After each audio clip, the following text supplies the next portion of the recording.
Seja bem-vindo ao canal da sua evolução. Conecte-se com esta mensagem e viva uma verdadeira transformação na sua vida. O Evolução Diária de hoje já vai começar. Olá, queridos, bem-vindos à Evolução Diária de hoje, quarta-feira, dia 27 de novembro de 2024. Eu sou o pastor Vitor Santos e estou aqui para te ajudar no seu processo de evolução. Hoje nós vamos estudar o capítulo de número 3 do livro de 2 Reis, mas como de costume, antes da gente começar o nosso estudo de hoje, eu quero te pedir bem rapidinho para você curtir, comentar e compartilhar esse vídeo com todos os seus amigos e familiares, em nome de Jesus. E também quero aqui aproveitar a oportunidade para te fazer um convite muito especial. Hoje à noite, na nossa igreja na Evo, nós vamos ter a quarta ministração da série Prosperidade Bíblica. Você não pode ficar de fora, porque essa série tem nos ensinado, na verdade eu tenho ensinado nessa série você acessar a prosperidade do reino de Deus para a tua vida, tá bom? Então todos os conceitos da prosperidade na Bíblia, no Antigo Testamento, no Novo Testamento, né? Então nós estamos aprendendo muito nessa série, tá? E você não pode ficar de fora. Hoje à noite na Evo, às 20 horas, a quarta e última ministração dessa série poderosa. Tá bom, gente? Vamos lá para o nosso estudo de hoje? 2 Reis, capítulo 3, tem 27 versículos, na versão NVI, o texto diz assim: Jorão, filho de Acabe, tornou-se rei em Israel e em Samaria, no 18º ano de Josafá, rei de Judá, e reinou 12 anos. Fez o que o Senhor reprovava, mas não como seu pai e a sua mãe, pois derrubou a coluna sagrada de Baal, que seu pai havia feito. No entanto, ele persistiu nos pecados de Jeroboão, filho de Nebate, levar a Israel a cometer, e deles não se afastou. Ora, Mesa, filho do rei de Moabe, tinha muitos rebanhos e pagava como tributo ao rei de Israel 100.000 cordeiros e lã de 100.000 carneiros. Mas depois que Acabe morreu, o rei Moabe rebelou-se contra o rei de Israel. E naquela ocasião o rei Jorão partiu de Samaria e mobilizou todo Israel. Também enviou essa mensagem a Josafá, rei de Judá: o rei Moabe rebelou-se contra mim, irá acompanhar-me na luta contra Moabe? Ele respondeu: sim, eu irei. Serei teu aliado, os meus soldados os teus, e os meus cavalos e os teus serão um só no exército. E perguntou: por qual caminho atacaremos? Respondeu Jorão: pelo deserto de Edom. Então o rei de Israel partiu com os reis de Judá e de Edom. Depois de uma marcha de 7 dias, já havia acabado a água para os homens e para os animais.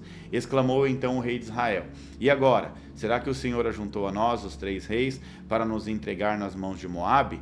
Mas Josafá perguntou: será que não há aqui profeta do Senhor para que possamos consultar o Senhor por meio dele? Um conselheiro do rei de Israel respondeu: Eliseu, filho de Safate, está aqui. Ele era o auxiliar de Elias. Josafá prosseguiu: a palavra do Senhor está com ele. Então o rei de Israel, Josafá e o rei de Edom foram falar com ele. Eliseu disse ao rei de Israel: nada tenho a ver com você. Vá consultar os profetas de teu pai e da tua mãe. Mas o rei de Israel insistiu: não, pois o Senhor que ajuntou a nós, esses 3 reis, para entregar nas mãos de Moabe, para nos entregar nas mãos de Moabe. Então Eliseu disse: juro pelo nome do Senhor a quem sirvo, que se não fosse por respeito a Josafá, o rei de Judá, eu não olharia para você, nem mesmo lhe daria atenção. Mas agora tragam-me um arpista. Enquanto o arpista estava tocando, o poder do Senhor veio sobre Eliseu, e Eliseu disse: assim diz o Senhor, cavem muitas cisternas neste vale. Pois assim diz o Senhor: vocês não verão vento nem chuva, contudo este vale ficará cheio d'água, e vocês, seus rebanhos e seus outros animais beberão.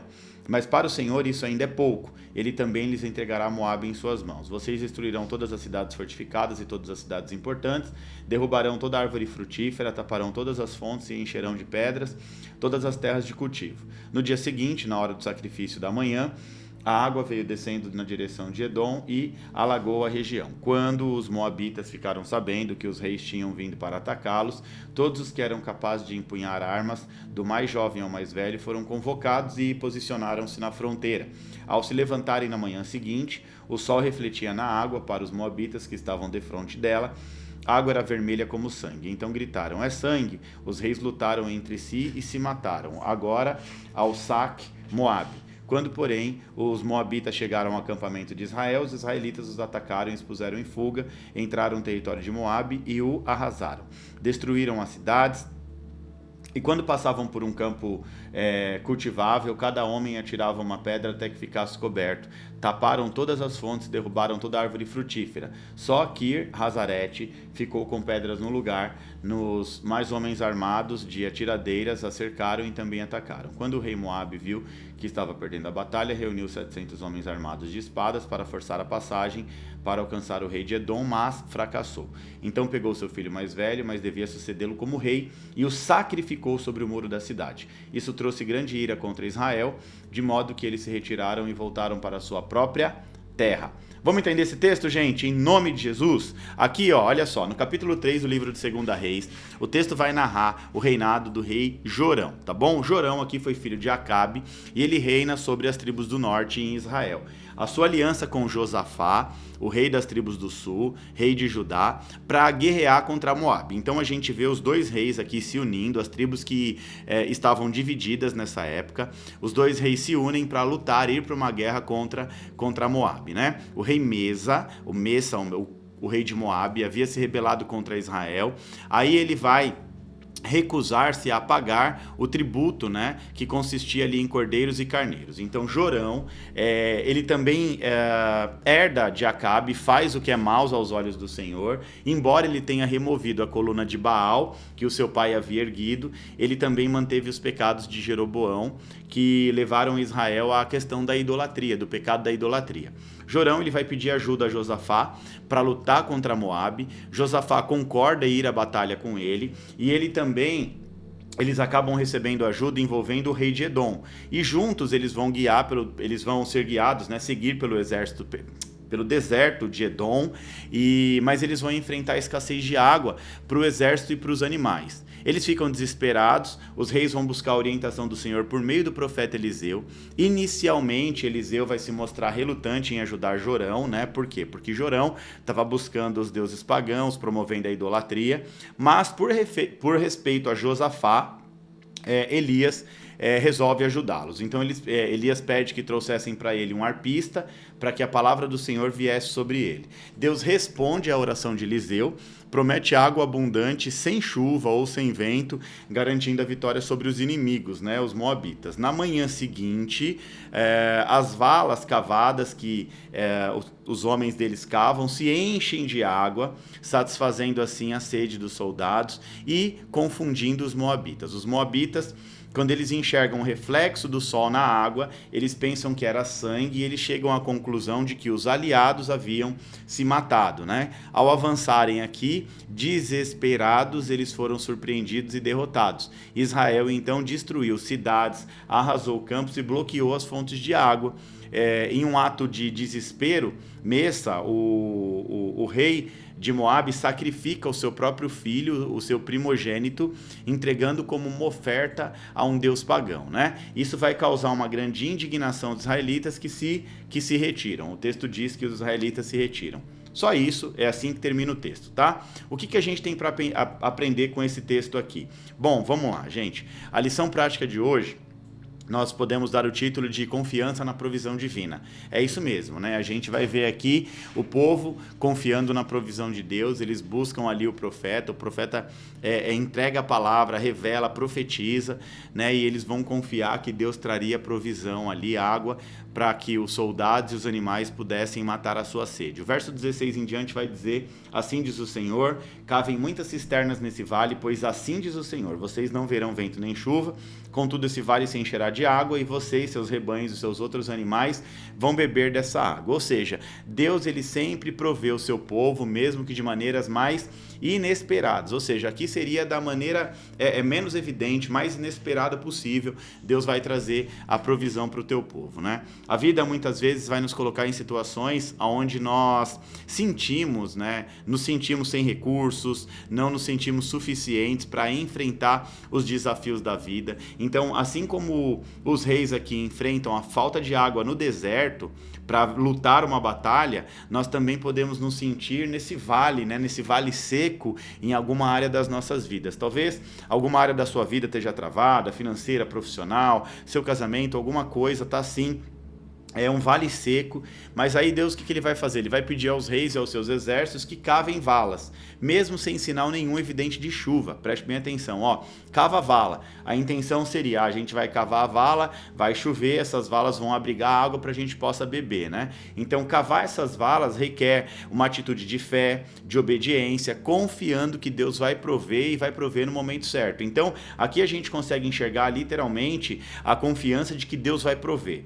A água, ela chega sem vento, sem chuva, mostrando que a provisão de Deus nem sempre segue os meios convencionais que nós esperamos. Então, muitas vezes nós criamos, né, a forma ou queremos entender a maneira do agir e do trabalhar de Deus. E Deus trabalha como Ele quer, do jeito que Ele quer, na hora que Ele quer. Deus não precisa do nosso empurrãozinho, da nossa ajudinha para fazer o trabalho. Então, aqui a ordem de Deus foi clara: cavem valas. Mas vai mandar chuva? Cavem as valas. Tem muita gente que quer questionar: ah, mas como é que eu vou cavar a vala se Deus nem está confirmando se vai mandar a chuva? Eu só vou cavar se Deus mostrar sinal de chuva. E aqui o texto diz que Deus não mostrou sinal de chuva nenhum. E a água chega nessas valas sem vento, sem chuva, de uma maneira sobrenatural. Tá? Então aqui fica claro que a provisão de Deus não segue os meios convencionais, né, que nós esperamos ou podemos enxergar. Tá? Porque Deus, ele não é limitado. Deus não está preso, né, à nossa limitação humana. Deus,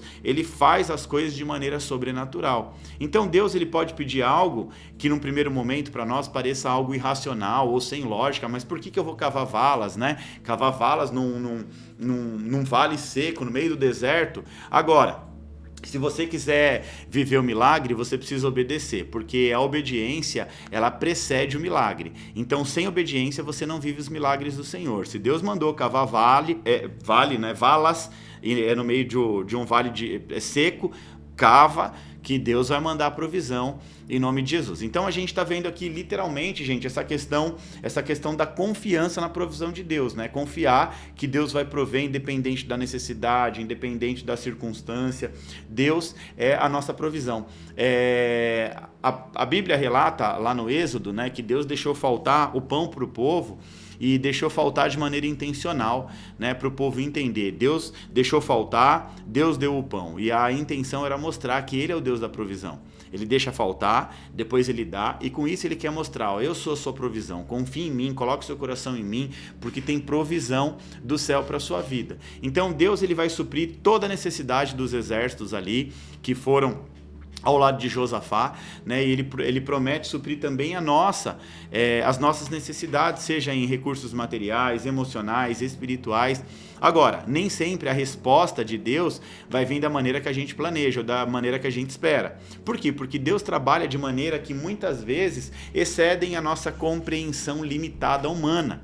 Então, cavar as nossas valas espirituais significa orar, confiar e obedecer. Tá bom? Trazendo para os nossos dias, trazendo para a prática. Nós precisamos orar, ter tempo de intimidade com Deus, abrir o nosso coração a Deus, né? Ser obediente ao Senhor, né? A Bíblia nos ensina, e eu canso de ensinar isso aqui também no Evolução Diária, Deuteronômio 28, Levítico 26, fala acerca das bênçãos de quem segue uma vida de obediência, de quem se entrega em obediência ao Senhor. Deus não deixa faltar nada, Deus provê, Deus multiplica, Deus dá prosperidade. E também é muito importante a questão da confiança. Eu e você, nós precisamos crer, né, que o Senhor vai fazer algo grande nas nossas vidas. Quando eu falo em crer, esse crer vai além da fé. Fé significa emuna significa uma fé rasa no Senhor, né? Eu creio que Deus pode fazer alguma coisa, mas é aquilo, eu até creio, mas, né, sempre está ali deixando com que a incredulidade ela fale mais alta no seu coração.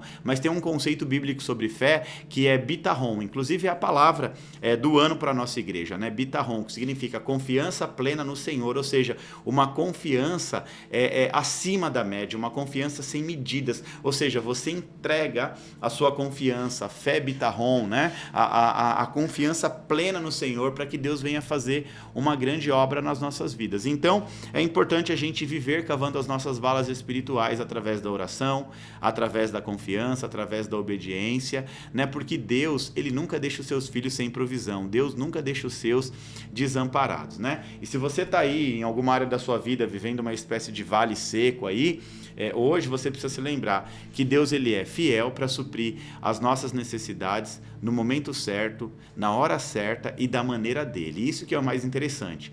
Deus é fiel para suprir as nossas necessidades no momento certo, na hora certa, porém, da maneira dele, do jeito dele. Então confia, porque Deus sempre provê, mesmo das maneiras mais inesperadas. Amém, gente? Glória a Deus!